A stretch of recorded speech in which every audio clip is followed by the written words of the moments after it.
자, 여러분들 안녕하십니까? 반갑습니다. 오늘 하루도 대단히 수고 많으셨습니다. 오늘로써 11월도 이제 지났습니다. 그리고 기대했던 2022년도 이제 딱 한 달이 남았는데요. 2022년도 LB가 해야 할 일들이 참 많이 있었습니다. 그리고 또 한 일들도 꽤 있어요. 우선 재무 건전성도 회복을 했습니다. 물론 자력으로 해결한 건 아니지만 FA를 통해서 했다는 한계도 있지만 그래도 고비는 일단 좀 넘겼고요. 그리고 아스코 때 서양 남성암, 그리고 에스모 때는 간암 1차로 정말 놀라운 결과를 발표했다는 매우 긍정적인 면도 있었다만 이것도 방점 하나가 좀 아쉬운, 오랫동안 우리가 기다리고 기다리던 가시적인 성과가 없었다는 건 이 마지막 한 달 내에 요걸 마지막 남은 가시적인 성과를 좀 마지막 방점 하나 딱 찍어서 깔끔하게 해결해 주길 바래 봅니다. 뭐 시간 제한을 거는 건 아닌데요. 사측에서도 올해는 가시적인 성과를 목표로 자신 있게 그렇게 했기에 그간 또 사실 준비도 많이 한 건 맞고요. 그래서 이 올해가 가기 전에 그걸 좀 이루길 기원해 보도록 하겠습니다. 그래서 2022년 연말은 작년 그리고 재작년만큼 연말 좀 허탈하게 보내질 않길 바라면서 오늘 방송 시작하도록 하겠습니다. LB는 전일 대비 50원 상승한 32,550원에서 마감을 했습니다. 뭐 종일 지지부진하다가요. 동시효과 때 MSCI 리밸런싱 때문에 대량 거래도 들어오고 좀 올랐는데요. 그보다 내일이 좀 많이 중요합니다. 내일이 청약일이죠.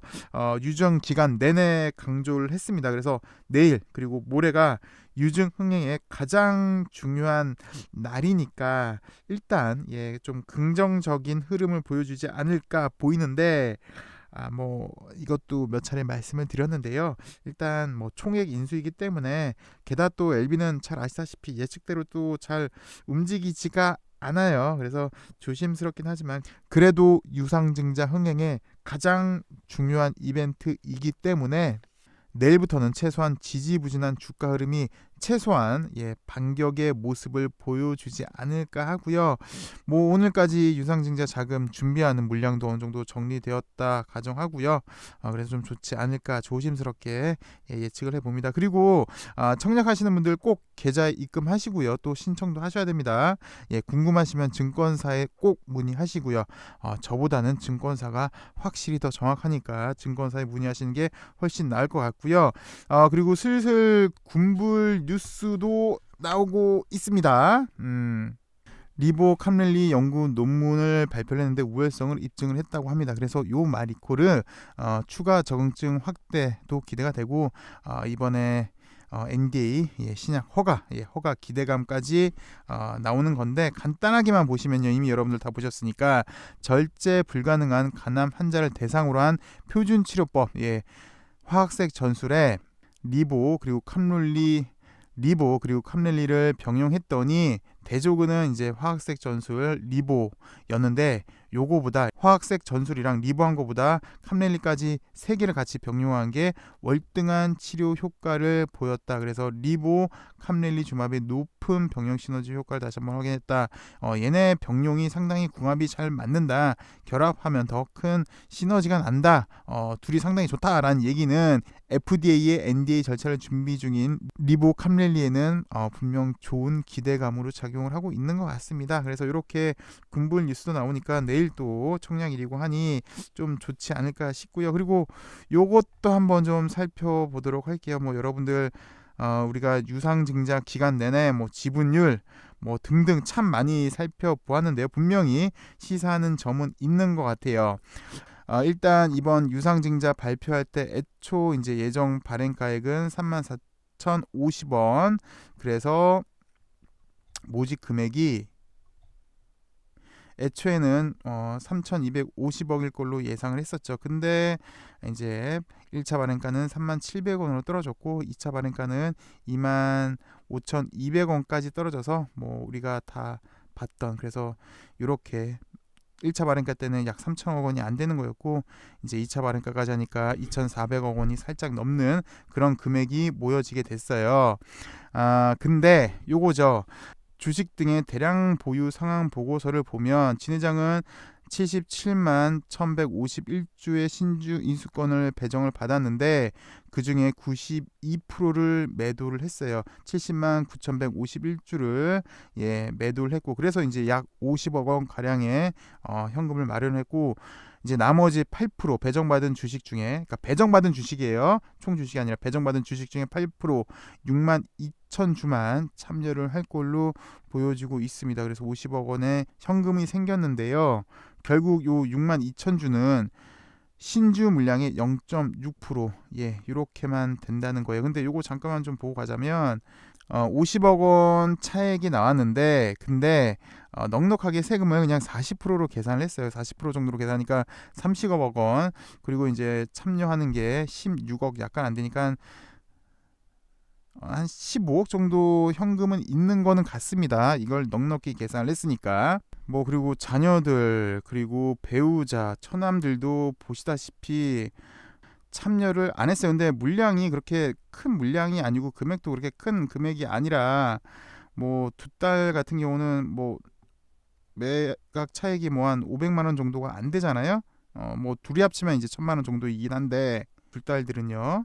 어쨌든 자녀들도 그렇고 부인도 그렇고 단 한 주도 유상증자에 참여하지 않았던 건 좀 아쉽다. 그리고 회사 대표가 역대급 규모의 유증에 사실상 거의 참여하지 않은 것은 일단 아쉬움이 남는다라고 얘기를 했습니다. 그래서 약 3천억 원의 자금, 뭐 최종 발행가 25,200원으로 계산을 했다고 하는데, 이 기자가 끝까지 조사를 안 했어요. 2,400억 원이에요. 약 잘못 썼어요. 그리고 유상증자 자금의 대부분 이 2,648억이 엘레바한테 들어간다고 했는데 이 사람이 다시 나온 정정신고서를 안 봤어요. 2,112억 원이에요. 약. 애초에 타범위 증권 취득으로 2,648억이었는데 2차 발행가가 25,200원으로 결정이 되면서 타법인 증권 취득이 요만큼에서 요만큼으로 줄었어요. 이거는 틀린 이야기입니다. 어찌되었건 이번 유증으로 확보하는 자금의 대부분은 소액주주, LB는 잘 아시다시피 개미 투자자가 상당히 높습니다. 약 90%인데요. 이 자금은 소액주주로부터 나올 예정인데, 소액주주의 참여로 확보할 유상증자 자금의 사용처는 대부분 좀 전에도 보셨지만 엘레바, 상업화, 임상 비용, 그리고 이민요믹에 약 400억 원 정도 들어가는데, 대표이사가 역대급 규모의 유증에 참여하지 않는다는 거는 투자자들이 좀 알아볼 필요가 있다라고 이렇게 얘기를 했어요. 여기서도 얘기를 했지만 소액주주 비중이 많다, 대주주 비중이 낮다. 뭐 사실 그렇습니다. 그동안 진 회장이 신약 개발 과정에 엄청난 자금을 충족하려고 사실 이번에 주주 간담회 때도 이런 표현을 했어요. 자금 이퀄 바이오 이퀄 뭐 자금이다라는 표현까지 썼어요. 그래서 그 자금을 충족시키려고 애쓴 건 충분히 이해가 되고요. 그러니까 신약 이퀄 돈인데 이 재물을 충족한 것도 대표이사의 확실한 가장 큰 능력이다라고 평가하기도 하는데, 일단 진 회장이 이런 면에서는 분명히 어느 정도 성과를 보여준 건 맞아요. 그리고 원래도 본인 지분율이 약 20%, 24%대 지분이었는데 뭐 인삼자금을 충당하는 것도 있었고, 지분 구조, 그리고 또 뭐 216 등등 겪으면서 지분율이 현재 8%까지 떨어졌지만, 분명히 애쓴 면도 있지만 여기서도 보셨듯이 신주 인수권 매각 자금이 50억이고 넉넉하게 세금 40% 떼도 약 30억 원, 신주 인수 이제 유상증자에 참여하는 게 16억, 약 15억 이상 차액이 나오는 건데, 일각에서는 개미한테는 기회랍시고 사라고 유도하면서 본인은 오히려 매각 차익 노린다라는 말이 나오고 있어요. 특히 어떻게든 좀 안 좋게 보려고 하는 공매도 입장에서는 정말 속된 말로 공격하기 좋은데요. 그러니까 돈이 모자르면 딱 맞게끔 딱 계산해서 해야지 왜 15억 가량 차이를 만드느냐 라는 얘기가 있어요. 아니면 아싸리 그 자금으로 지난번처럼 뭐 주담대를 갚는다는 등, 아니면 경영 지배권을 위해 어디에 사용할 것이다라는 의사라도 좀 표시해주면 좋았을 걸 이란 말이 있습니다. 이걸 좀 더 확대 해석하면 개미한테 물량 넘기고 먹튀 중에 있다. 계속해서 이런 모습을 보일 것이다 라고도 보일 수가 있어요. 왜냐하면 대주주, 최대주주 지분율이 낮기 때문에 그런 건데요. 그 소액주주가 많다는 건 이걸 거꾸로 보면 그만큼 특히 바이오의 소액주주가 많은데 바이오에는 기대하는 사람이 많다는 거고요. 이걸 또 역으로 보면 기대하는 사람들이 계속 실망하게 되면 분노를 한다면, 그러니까 약 2에서 3년 동안 열심히 잘 참고 응원해준 이런 주주들도 인내심에는 한계가 있어요. 계속 신뢰를 상실한다면 지금도 사기 주식이네 뭐네라고 뭐 잘 아시잖아요. 이런 말들이 많이 있는데 이제 이런 강성들도 소액 주주들도 등을 돌리게 된다면 분명 뭐 주가는 분명히 뭐 예상하는 대로이지 않을까. 그 말 이콜은 회사는 안정적으로, 특히 바이오 회사는 안정적인 자금을 구하는 게 핵심인데 그러기는 분명히 힘들 겁니다. 바이오는 자금이 생명이니까요. 이 단편적인 예가 올해 주총 이야기인 것 같습니다. 올 초 주총 안건에 시비 발행 한도 징액이 있었죠. 여기에 이제 사실 잘 아시겠지만 소액 주주들이 반발하고 나서서 이 안건만 반대를 많이 했었어요. 그래서 회사가 이 안을 이제 자진 철회를 했는데 뭐 그 결과는 잘 아시다시피 지금 유상증자 절차까지 이어진 거예요. 그래서 이런 신뢰, 자금 얘기를 했는데 이제 성과가 없다면 분명히 주주들도 힘들고 결론적으로는 회사도 힘들지 않을까 싶습니다. 뭐 여기까지만 하도록 할게요. 유상증자 기간 내내 했던 이야기인데요. 분명 듣기 거북한 분들도 계셨을 거고요. 근데 냉정하게 한번 생각해 볼 필요는 있어서 다시 한번 오늘 또 청약일 전에 한번 해봤습니다. 이제는 우리가 이런 말 대신 좀 즐거운 말들로 인사하길 바라겠고요. 또 회사도 우리가 더 응원할 수 있게끔 그런 때가 되길 바라겠습니다. 여러분들 11월도 고생 많으셨고요. 내일은 청약일인데 좀 좋은 흐름 보여주길 기대하면서 전 여기까지 하도록 하겠습니다. 감사합니다.